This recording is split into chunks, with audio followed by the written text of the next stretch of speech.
Hi friends, ఈరోజు మనం wildlife protection act 1972లో సెక్షన్ 7 గురించి మాట్లాడబోతున్నాం. ఈ సెక్షన్ ఏం చెప్తుందంటే స్టేట్ వైల్డ్ లైఫ్ బోర్డు అనేది సంవత్సరానికి 2 సార్లు సమావేశం అవ్వాలి. అంటే బోర్డులో ఉన్నటువంటి సభ్యులందరూ సంవత్సరానికి 2 సార్లు ఒక చోట సమావేశం అయ్యి స్టేట్ వైల్డ్ లైఫ్ ప్రొటెక్షన్ కోసం కావాల్సినటువంటి కీలకమైన డెసిషన్ తీసుకొని వాటిని ఎలా ఎన్ఫోర్స్ చేయాలి అనే దాని గురించి ప్రణాళికలు వేసుకుంటారు. అయితే ఈ మీటింగ్ ఎక్కడ జరగాలి అనే దాని గురించి మాత్రం స్టేట్ గవర్నమెంట్ నిర్ణయిస్తుంది. ఈ బోర్డు ఎలా పనిచేస్తుంది అనే దాని గురించి బోర్డే డెసిషన్ తీసుకుంటుంది. అంటే బోర్డులో ఉండేటటువంటి సభ్యులే బోర్డు ఎలా పనిచేయాలి అనే దాని గురించి కీలకమైన డెసిషన్స్ తీసుకుంటారు. ఎవరు మాట్లాడాలి, ఎవరు దేని గురించి డిస్కస్ చేయాలి, ఎవరు తీసుకున్న డెసిషన్ ఎలా ఎన్ఫోర్స్ చేయాలి అనే దాని గురించి బోర్డే డిస్కస్ చేస్తుంది.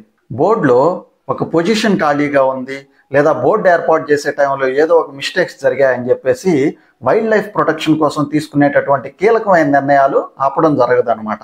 సో ఈ కీలకమైన నిర్ణయాలు అనేవి న్యాయపరంగా ఉన్నాయా లేవా, అవి వైల్డ్ లైఫ్ ప్రొటెక్షన్ కోసం ఉపయోగపడుతున్నాయా లేవా అనే దాని గురించే ఈ సెక్షన్ మాట్లాడుతుంది.